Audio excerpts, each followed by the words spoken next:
Welcome back to the Middle of Culture. I am one of your hosts, Peter. And I'm your other host, Eden. Eden, how in the heck have you been? You know, it's mid-October at this point, which means we're hitting midterms, which means the faculty have lots of problems. Oh, and does that mean problems for you to solve?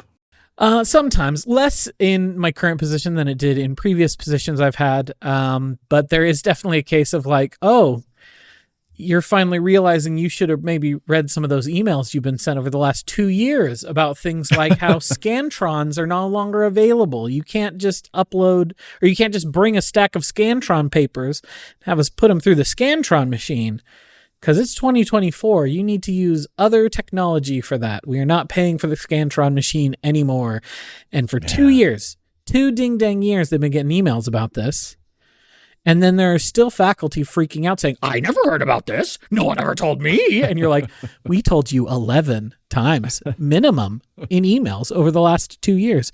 So I was talking with an associate dean who is our neighbor, which makes our neighborhood sound way fancier than it is. It's not that fancy. It sounds super fancy. No, I'm going. It's fancy. We got university faculty in the neighborhood. My house is surrounded by duplexes. It ain't that fancy of a neighborhood. But regardless, there are some. We live in a very interesting neighborhood where there are some very big, very nice houses, like the upper six figures range. $600,000-$700,000 houses. There are regular middle-sized houses. There are tiny houses like ours. There are duplexes. It's a very, very eclectic mix in our neighborhood. But regardless, I have an associate dean who lives up the street from me. When they bought that house, she was just like a regular, assistant professor. I get it. Regardless, we were talking the other day. We were at the bus stop at the same time. And I was talking about how, faculty don't answer their emails. And she was like, yeah, I was talking to the dean. And the dean was like, how come faculty didn't know about this? We needed to send out more emails to make sure they knew about it. And she was like, no, the exact amount of emails you need to send so that every faculty reads it is always going to be N+1. There will never, with one being one more than however many you have sent. N is however many you have sent. It's always N+1. You will literally never get all of the faculty to read your emails. So again, even though at least 11 times they were warned, you can't use Scantrons anymore, fall of 2024, still have faculty being like, but my Scantron. So anyway, we've been having to deal with things like that. How have you been? I've been well, just staying busy at work. It's as the end of the year winds down and the year's wrapping up. Apparently, it is the season of kidney cancer in my world. Oh no! It's been really interesting in the past. Again, I've been here for 12 years, and in the past, it was very common that I would see 2, maybe 3 kidney cancer cases in the course of a couple months. And then I wouldn't see anything for a few months. And then I'd maybe see a few more. But between my partner and I, we have been operating on average, at least 1 to 2 kidney cancers a week for the last month and a half. And we have that basically scheduled out through the rest of November. So yesterday it was 1 complete kidney for a very central kidney cancer that we, couldn't take out the tumor and leave the kidney because it was in the dead center of the kidney. Another one where it was just taking out the kidney cancer, leaving the kidney behind. One today, I mentioned before, a massive kidney. And when I say massive, we're talking really and truly like the size of a pumpkin. Like it just insane, like huge kidney. But those are exciting cases for someone like me who enjoys that sort of thing. But they're also stressful cases because they're obviously bigger, more complicated cases with a higher possibility of complications. And so that bleeds over into my brain just feeling really, really fried lately. But other than that, just kind of working away. One thing I will say, had the opportunity last Saturday night to go down to Utah to watch Aubrey, my second oldest child, box in a fight night, an amateur fight night. She started boxing for kind of fun and for health reasons. Gosh, I think it was earlier this year. I don't remember, honestly. It hasn't been too long. But she decided that this opportunity arose and she wanted to participate. So she kind of had to apply and fill out, and she was selected as one of the fighters. And so watched her go 3 rounds against a 6'1" girl who was real tall, real tall. Aubrey did great. Proud of her. She did a scary hard thing. She did lose. Got a black eye and a bloody nose, but she did good. I will say it was exciting to watch, but it was a little tough as her dad to, watch my girl getting punched in the face. There was a part of me that wanted to just like rush up and jump in the ring and take out this other girl. But, Well, I'm glad you didn't. I'm glad I didn't, and I'm sure Aubrey is very glad I didn't. That really would have been frowned upon. It would have. But, if anybody wants to listen, I wouldn't be surprised if on my other podcast, Generations, Aubrey will share a little bit more with that when we record. That'll be coming out about a week after this episode comes out. So, it'll be fun to hear from her firsthand.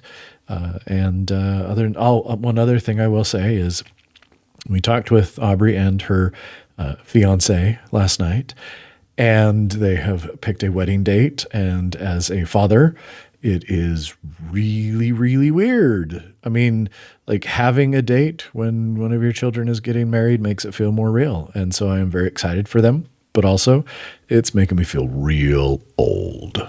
I bet. That's weird. Yeah, it is weird. But, well, what have you been checking out lately? What you been getting into? Anything you want to mention? Yeah, there's a couple things that are worth mentioning. We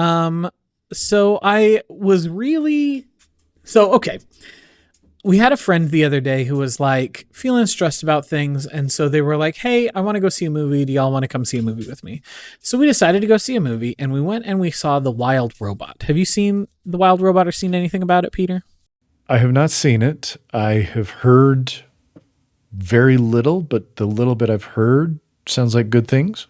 Yeah. The thing is I think it's a very good movie. It's a very well-made movie.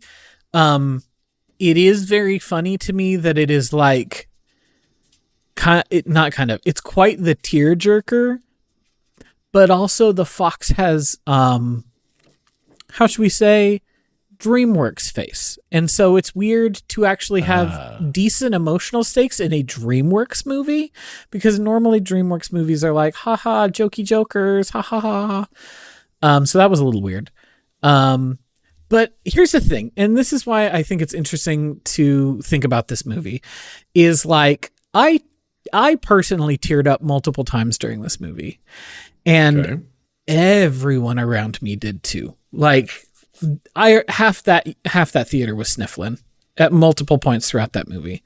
And afterwards, I kind of felt weirdly uncomfortable about it. Not because, I'm not saying that it is a bad movie. I'm not saying that movies that make you feel emotional are bad things. Often I like those movies quite a bit. Sure. But for whatever reason, it felt more emotionally manipulative to me for some reason than it usually does when you're watching like a tearjerker style movie like that. And I can't really put my finger on why. Interesting. I can't. Yeah, it just made me feel weird afterwards, because I was like, I feel like I was emotionally manipulated into the response that I have. Yeah. But I don't know that that's fair to the movie. I think that it's just like an emotional tearjerker of a story, but I felt like it maybe leaned a little too hard. Maybe that's what it is. It felt like it leaned a little too hard into the heavy emotional bits without as much levity as, say, like an Up or something like that does.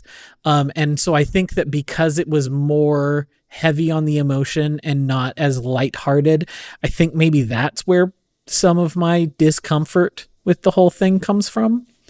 I don't know, though. No, that's interesting. And that kind of makes sense. Obviously, I haven't seen this movie, so I cannot opine on it. But, one of the things I have discovered over the years is I really don't like feeling manipulated. And it sometimes is difficult to, in media, kind of nail down the reason. Now, I'm going to use him as an example because I personally think he's an easy punching bag. But Nicholas Sparks, right? So, Nicholas Sparks movies, The Notebook, whatever. I don't know. I've seen one or two of them with my wife over the years, and actually got to a point where I said, I'm not going to watch these anymore. And the reason being, we're going to use your example of Up as a perfect example. The beginning of Up is an incredibly emotional, like very powerful and quite sad, short little scene. But the whole purpose of the movie Up isn't to make you sad. No. It's to tell an interesting story.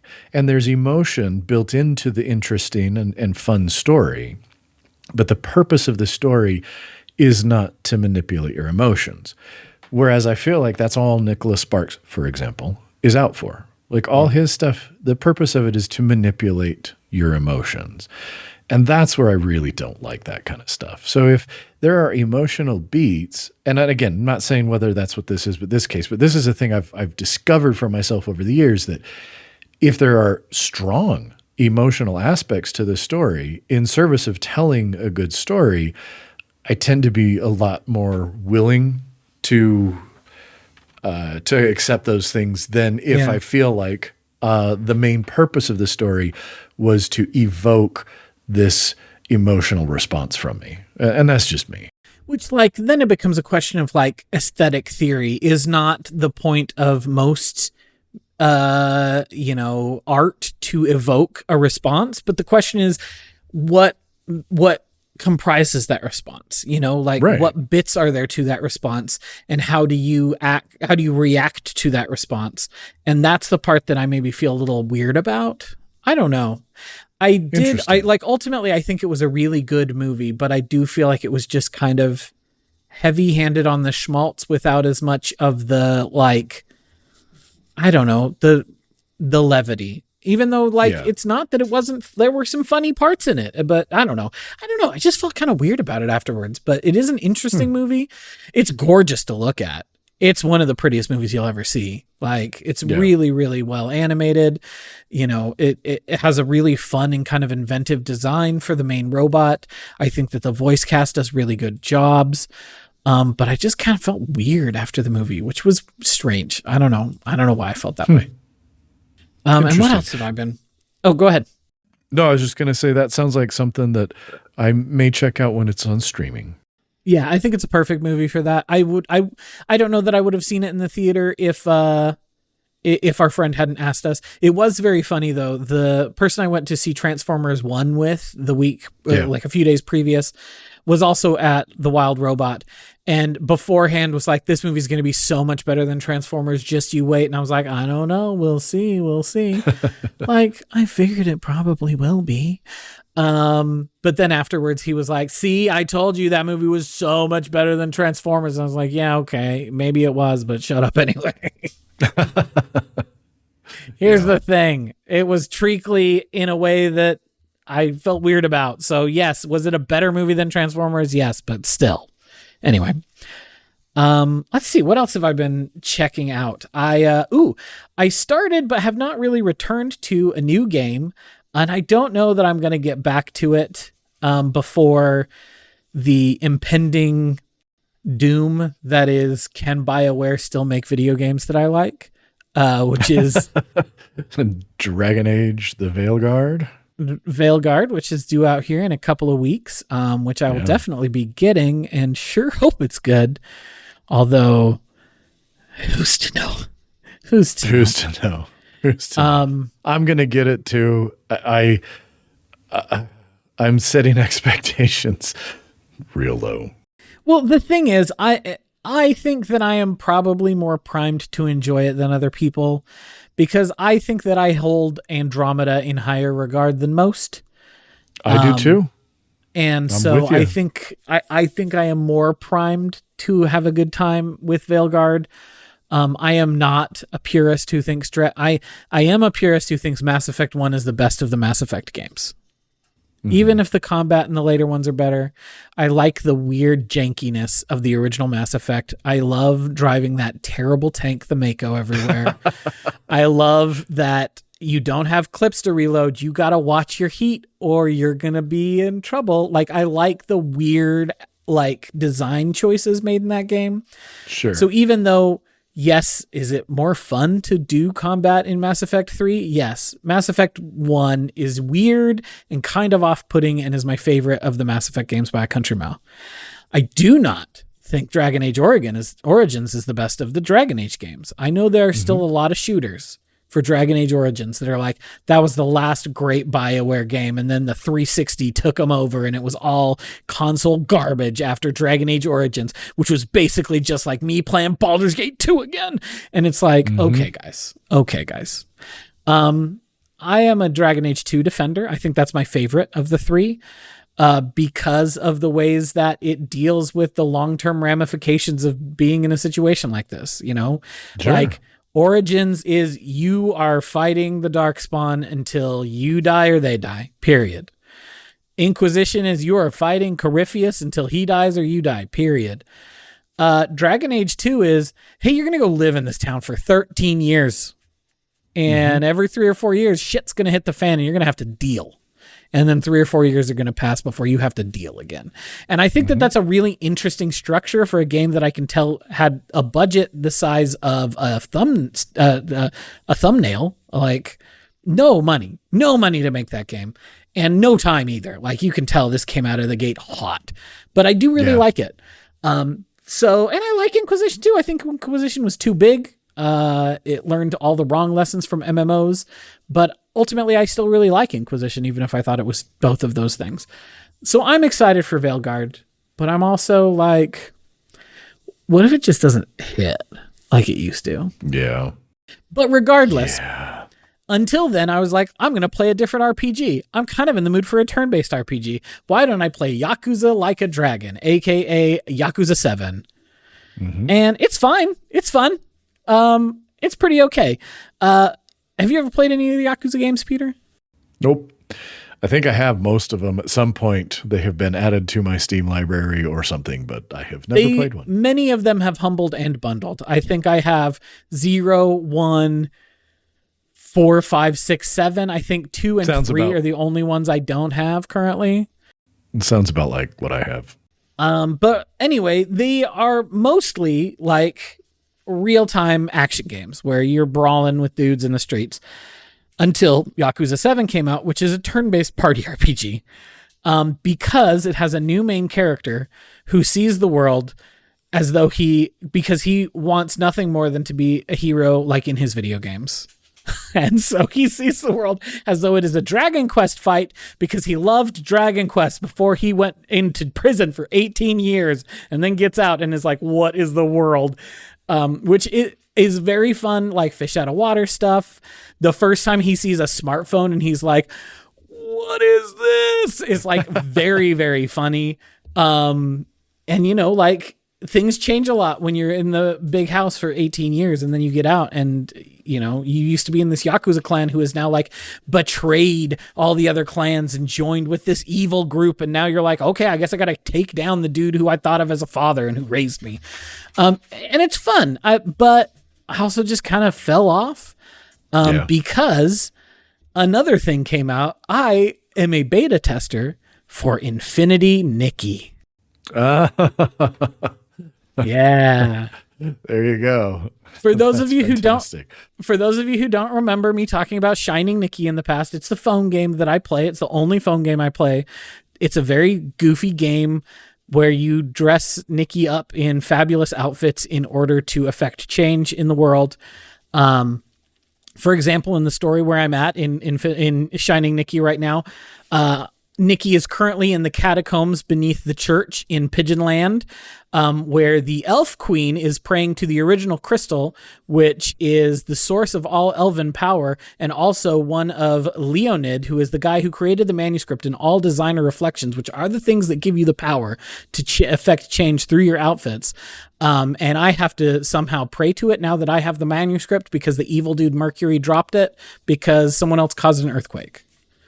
Now also, and don't forget, I am part of a paramilitary organization called the Justiciars, which are also helping me do all this. So they're fighting while I am changing my outfits to beat people. That's amazing. So that is Shining Nikki. So I'm like, surely Infinity Nikki is not going to be as crazy as that. And unfortunately, it is not as crazy as that. At least not yet. But I'm having an okay time. It's an interesting game because it is it's an open world RPG in the vein. You can tell that it is inspired by Genshin Impact. They looked at Genshin Impact and they looked at how much money Hoyo makes every fucking month from Genshin Impact. And they said, what if for us, that money, they'll never make that much money in a million years. Sorry, not sorry. You ain't got the juice the way that Genshin has the juice.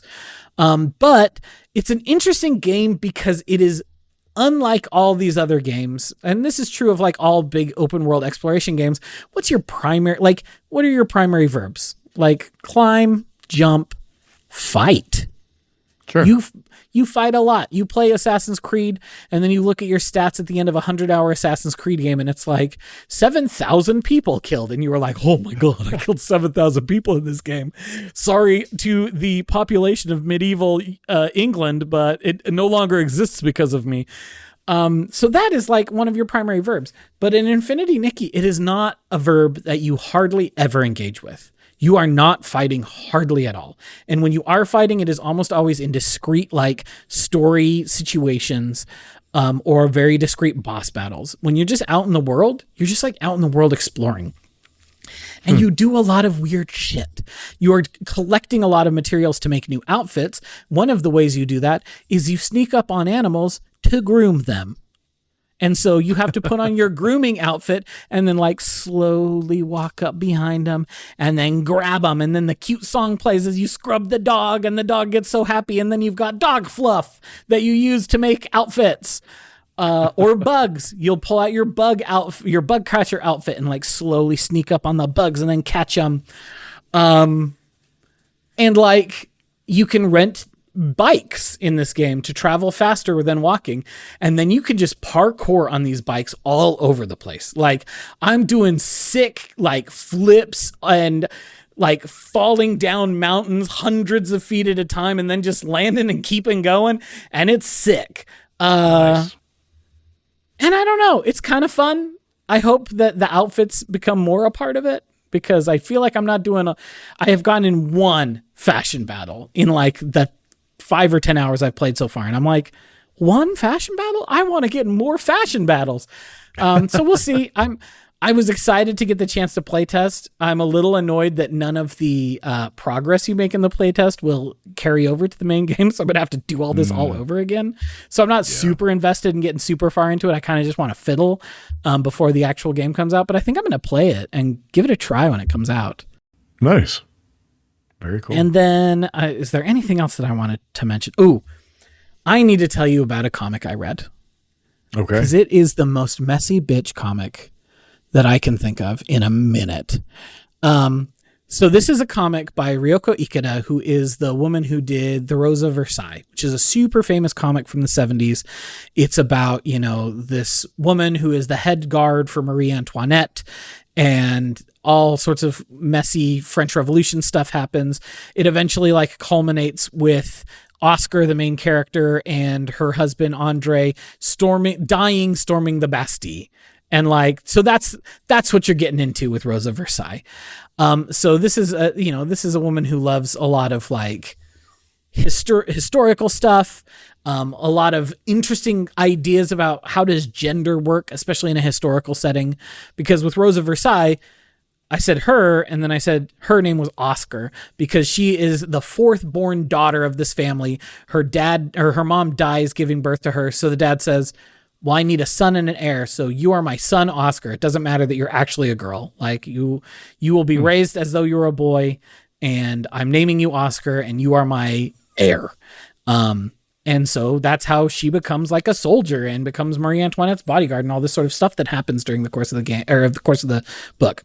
But there's this other book that she put out in 1978, and it's called Claudine.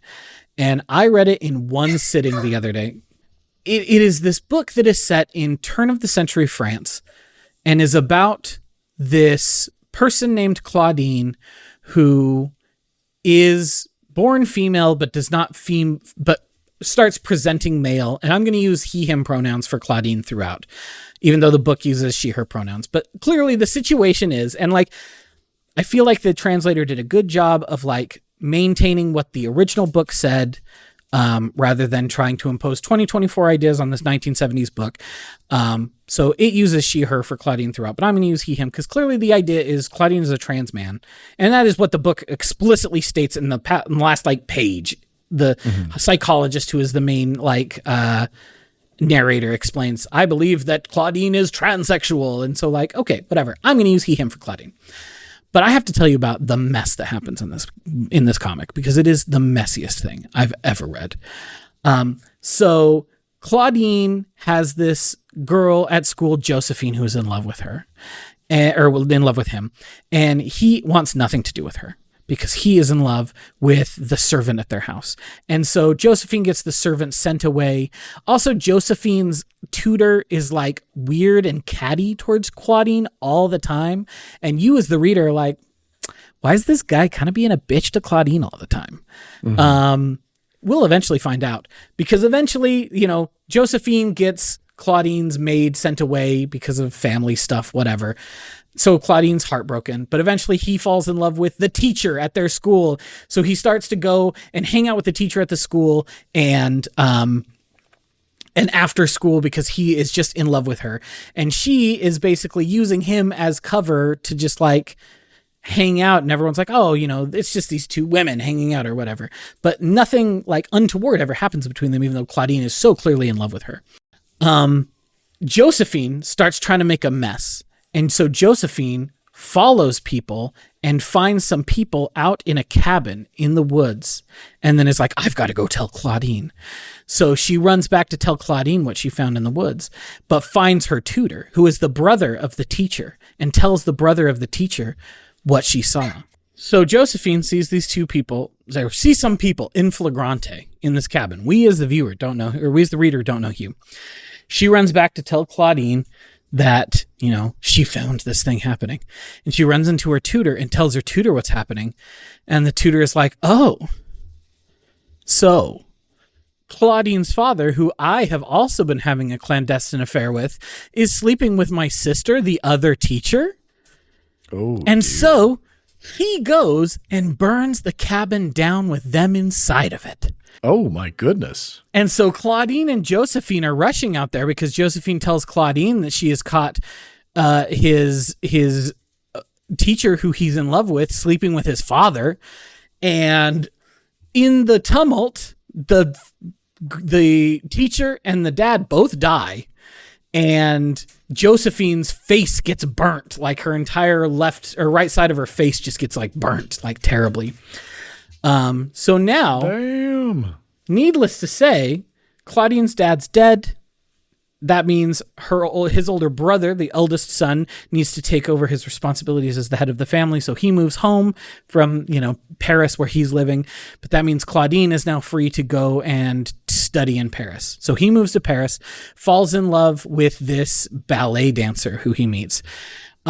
Because everyone perceives Claudine as being female, they let Sirène, the ballet dancer, move in with Claudine, and they begin basically, you know, living together as a couple, even though everyone's just like, oh, they're just really good friends, you know, the old canard. Some committed bachelors who just happened to live together and share only one bed type situation. But anyway, so they're living together.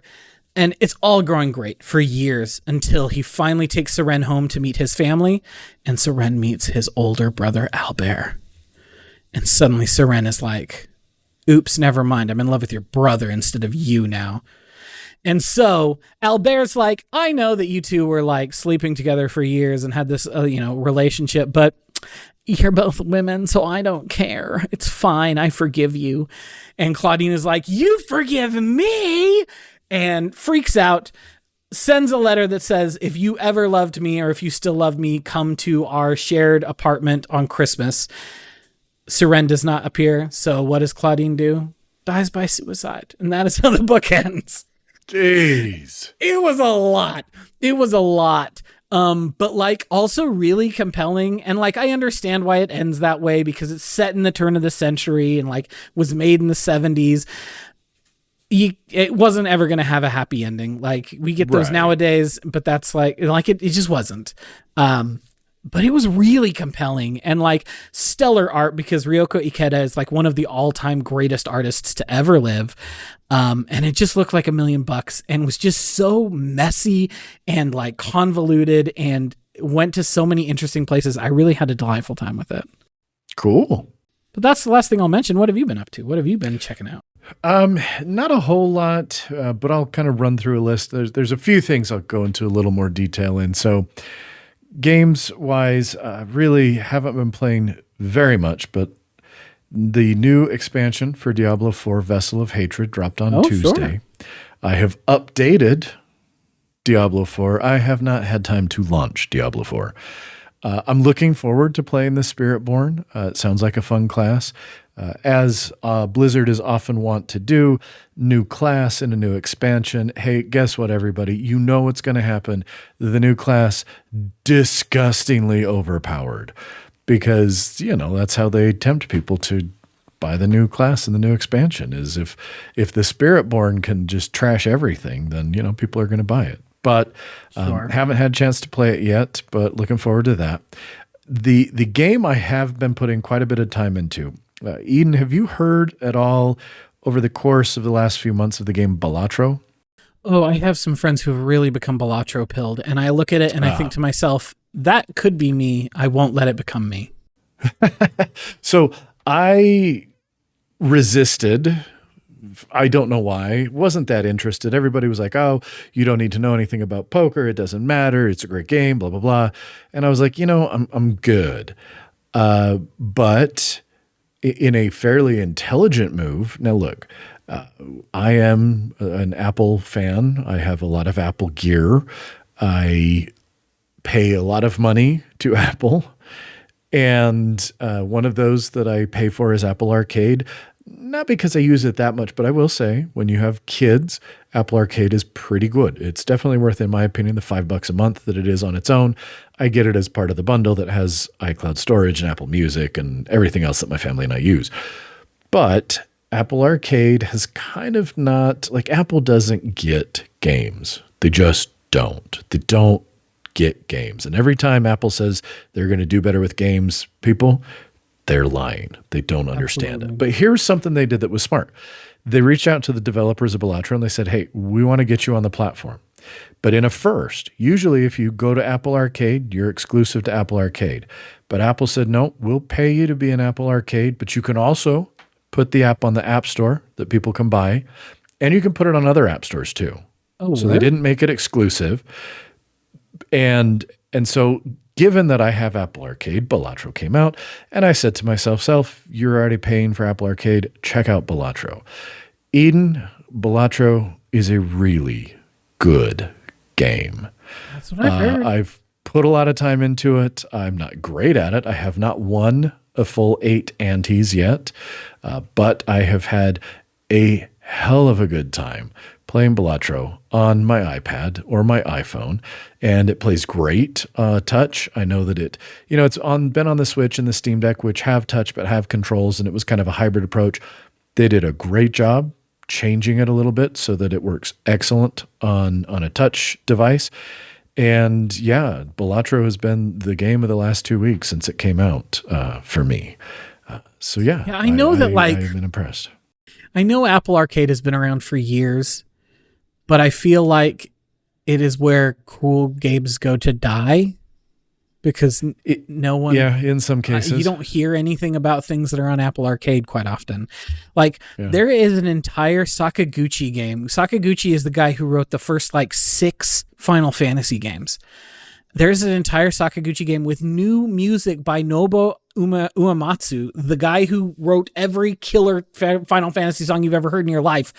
And it was stuck on the Apple Arcade store for 3 years. It's essentially a Final Fantasy game made by the guys who built Final Fantasy, and the only way you could play it was Apple Arcade for 3 years until it is finally coming out at the end of this year. Well, like I say, they did a good job with Balatro in not forcing it to be exclusive. And I think Balatro was a fun game. A couple other things. I finished Mistborn, The Final Empire. Love that book. Really enjoying it. Started again, Well of Ascension, the second book. It starts out with some political stuff, and so I'm not quite as excited about it. I know it gets better, but I haven't been diving deep into that one lately. I've also been a little sick, and so I'm going to bed early instead of reading before I go to bed. I will say I did get my leather-bound copies of Words of Radiance today, the second in the Stormlight Archive. It's in 2 volumes. It is beautiful. And the artwork that was commissioned to go in the front covers of both volumes is just gorgeous. And, I still buy some books. I like books. I read a lot on digital devices. But if I really like a book, I like to have a nice version of it. And these leather-bound versions are absolutely gorgeous. So that was fun to get those. And then the last couple things I'll mention before I just gush embarrassingly about some music is, so my wife and I started Superstore. I don't know if you've seen Superstore. I remember hearing about it.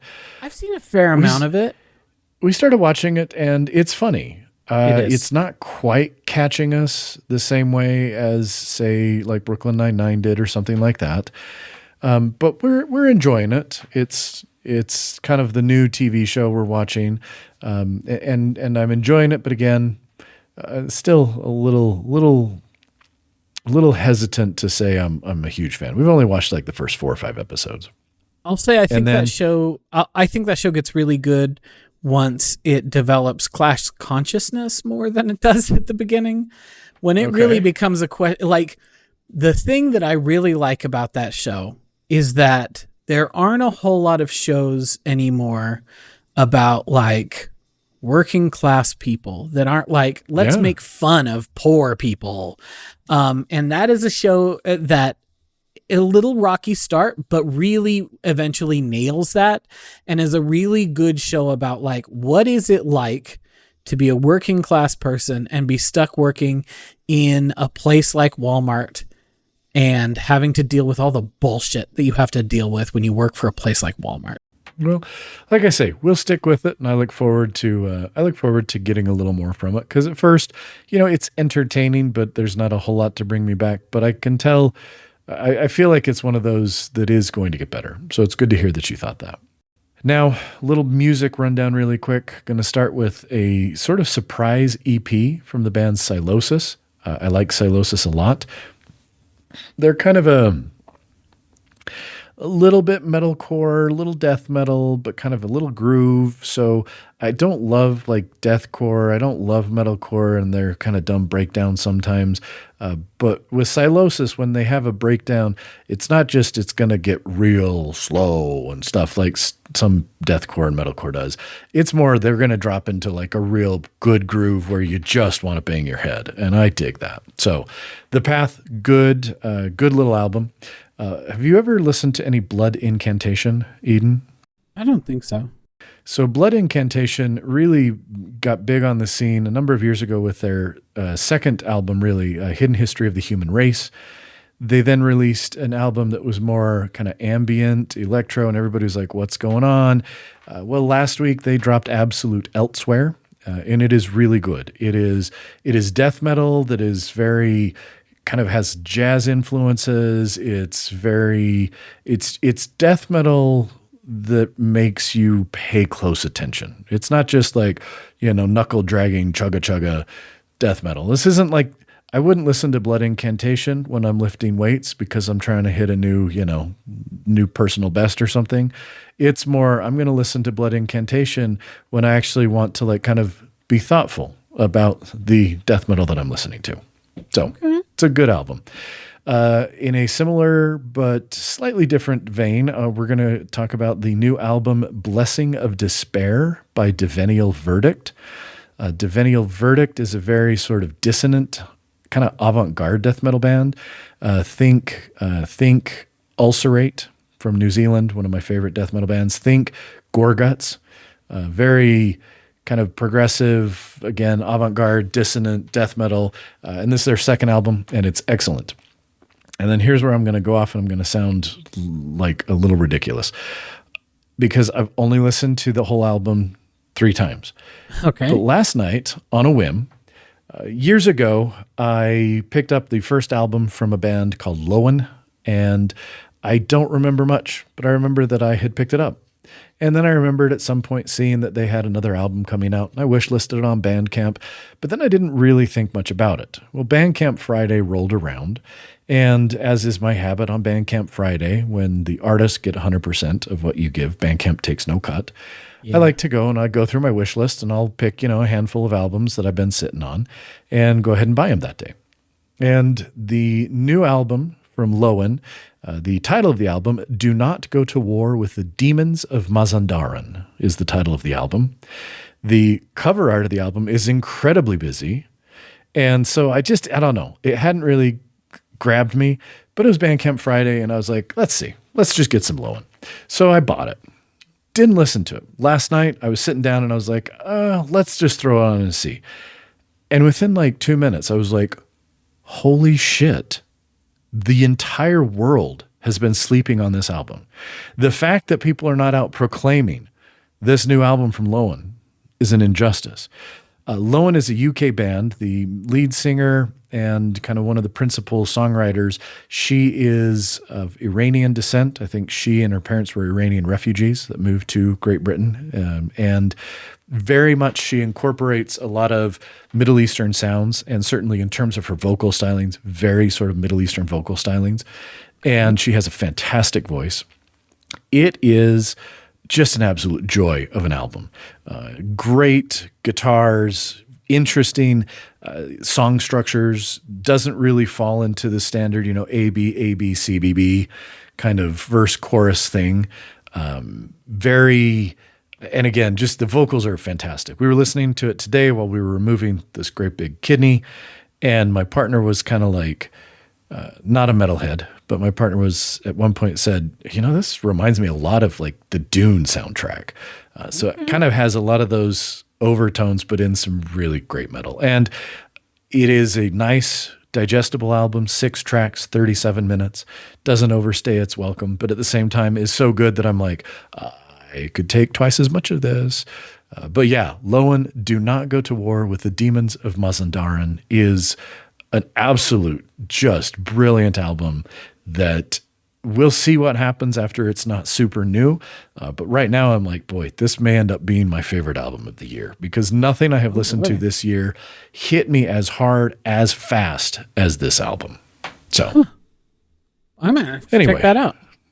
Well, let's move on to our main topic, which was also going to be kind of a mini topic because we've spent a fair amount of time talking. Plus, I think this will be a little bit of a smaller topic. But the thought that I'd had and what I wanted us to chat about today was in part kind of how have our video game tastes changed over the years? And the genesis behind this was a couple of weeks ago, I was talking about how Age of Mythology Retold or whatever, the remaster kind of re-release of Age of Mythology was released. And I was excited because I loved Age of Mythology. It was, a 3D version of Age of Empires 2, but, and then that was cool. I was super excited for it. Guess what? I have not fired up Age of Mythology Retold at all because I realized, growing up many years ago, I would, if you asked me what's my favorite type of video game, I would have absolutely said RTS, real-time strategy games. Loved StarCraft. Loved Age of Empires. Loved Age of Empires 2 even more. Again, Age of Mythology, Rise of Nations, which was really like real-time battles with kind of a turn-based thing, but it was the real-time part of it that I absolutely loved. Empire Earth, all of those. I remember playing the crap out of those.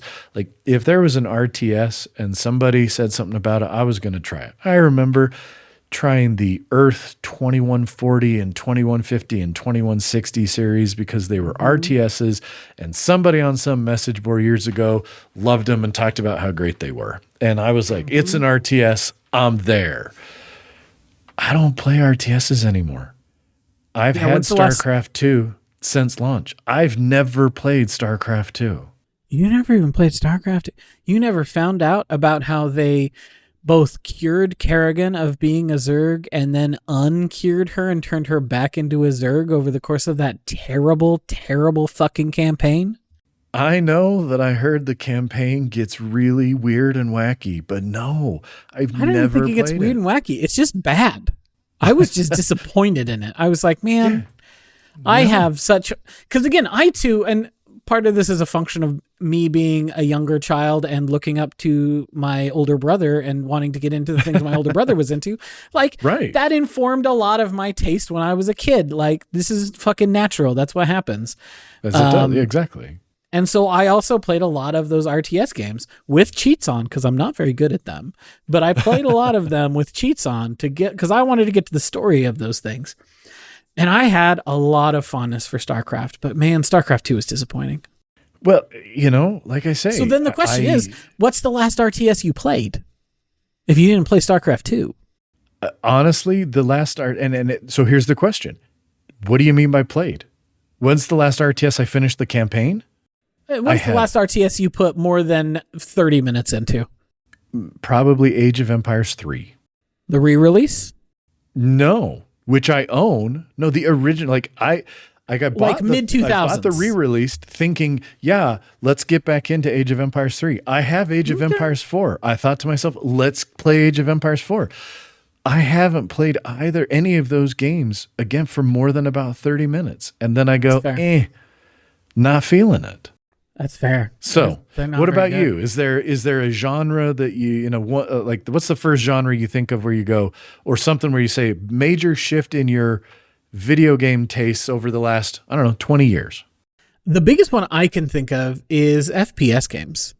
I just don't play FPS shooters very often. Like, we are in an unprecedented age of the boomer shooter resurgence.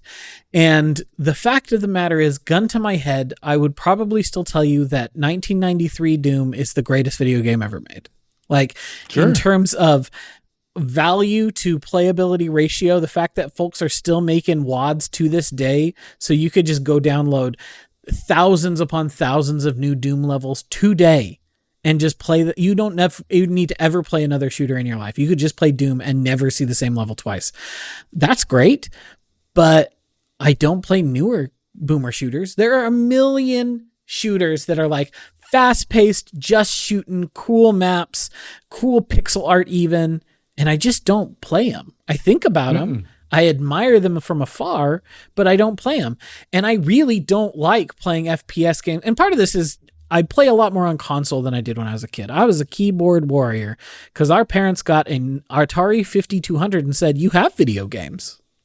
You don't need a Nintendo. So you don't need a Super Nintendo. You don't need a Sega Genesis. You don't need an N64. You have video games. Moon Patrol is right there on the Atari 5200, you ungrateful son of a bitch. Which, to be clear, was purchased at closeout because the 5200 was a very poorly supported platform. So it came and went very quickly. And so it was our parents buying it from, I remember, either Toys R Us or KB Toys, one of the two. And on then discount.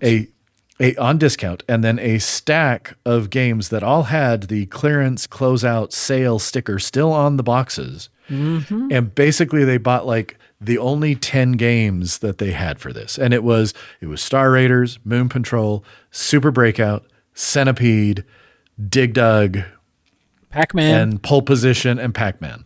Those are the ones I remember. Mario Brothers. Yes, the original Mario Brothers, which, look, folks. Jungle Hunt. Mario Brothers, not a very good game. Oh, it sucks. The original Mario Brothers, bad game. It's terrible. That was very much the meme of I would go to my friend's house and we'd have Super Mario. And then it was like, why can't we have Mario Brothers? And parents were literally, we have Mario at home. We have Mario Brother at home. Yes, it's exactly what it was. Yeah. Yeah. So it's just, I play a lot more on console now. I have more part of that is I have disposable income, so I could purchase them myself. Part of that is there are a lot of games that simply play better when you're sitting on your couch with a controller in your hand than sitting at your desk with your KBM. You know what I don't like to play with a controller sitting on my couch? A first-person shooter, because they play like dog shit on a controller. I need the precision of a KBM. And I don't even say it's an exception, but the only time I have really played a first-person shooter on a console was Halo. And it's really in part because they specifically built it at the time they were making Halo. It was just being made for a console. And so it moved and it acted and it played well because they made it for it. But no, I'm exactly the same. I mean, how many Humble Bundle boomer shooter bundles have I picked up over the last few years? And I have all these boomer shooters and I fire it up and I play for 3-5 minutes and then I'm like, I'm good, actually. The only one I have played more than one level on is Fashion Police Squad. Have you played Fashion Police Squad, Eden? No, but it sounds like a game I'd be into. Fashion Police Squad is great. You run around and you have different guns and there's some folks, there's dudes in great big suits and your gun tailors the suit so it actually fits them. You got ladies who fly around with big flatulent clouds coming out behind them and potato sacks, and you tailor the potato sack so that it's a svelte little dress. That's what you're doing. You're not killing anybody. You're taking people who look bad and you're making them look fabulous. And because that's the conceit of it. Incredible. It's the only, and at some point, you can your white glove gets all sparkly and then you can zip around and you're slapping them with style and instantly converting them into their more stylish forms. That's a fun game, but I still only play one level. I play one level and then I'm good. And I put it away and then I come back a month later and play another level. And I think perhaps importantly, as I look this up on Steam, it's already in my Steam library. I own this game. It must have been on Humble Choice. I figured you did. It was totally Humble something. Well, I'll have to check that out because that sounds fun. Are there any other things that you are into now that you weren't into when you were a kid? Well, so I would say RPGs. I think maybe I've talked about here the first time I played Fallout. I did not like the original Fallout. Well, that game sucks. Did not. Well, yeah. But I didn't understand the idea, the fact that because I was so used to, again, RTS games, where it's here's the mission. Here are the very strict parameters of the mission. Do it. All of a sudden being thrown into a world where it was what are you going to do? Here's your nebulous goal, but it's how are you going to do it? That was very overwhelming to me. And now I enjoy let me walk around and run into some interesting character and then follow that for as long as I'd like and then come around and do something else. So that would be one of the big ones. The other one that I'm into really is, I don't know, kind of, again, I've started to get more into these deck building games, so things like Slay the Spire. Balatro is kind of a deck building game to a certain degree. Sure. But games where, you're building up, again, this deck of cards in most games and then using it to progress through the game. Other than that, I don't find myself playing nearly as many games as I used to. And a lot of it is these games that, we talked about RTS. Another one, honestly, turn-based strategy games. Didn't initially like turn-based strategy games because I liked the little more active kind of speed of the RTS. And then I remember picking up a used CD-ROM copy of Alpha Centauri. And it clicked for me in a way that no turn-based strategy game ever had. Absolutely fell in love with it. Played the crap out of Alpha Centauri, played the crap out of Civ 4, Civ 5, and Civ 6. Never played a full game of either of them, despite the fact that I've owned them for years. Disciples. Yeah. Disciples was another turn-based strategy game that I fell in love with. I remember playing it for some reason, whether this actually happened or not, I have a memory of playing it on a laptop while I was proctoring MCAT prep practice tests on a Saturday for 8 hours. So I got to just sit in the room. And I remember playing it and fell in love with Disciples, fell in love with Disciples 2. And then just, again, like part of it, and I've realized it's the same thing with even the RTS games and the turn-based strategy games, but like part of it is I have precious little time to play games. Yeah.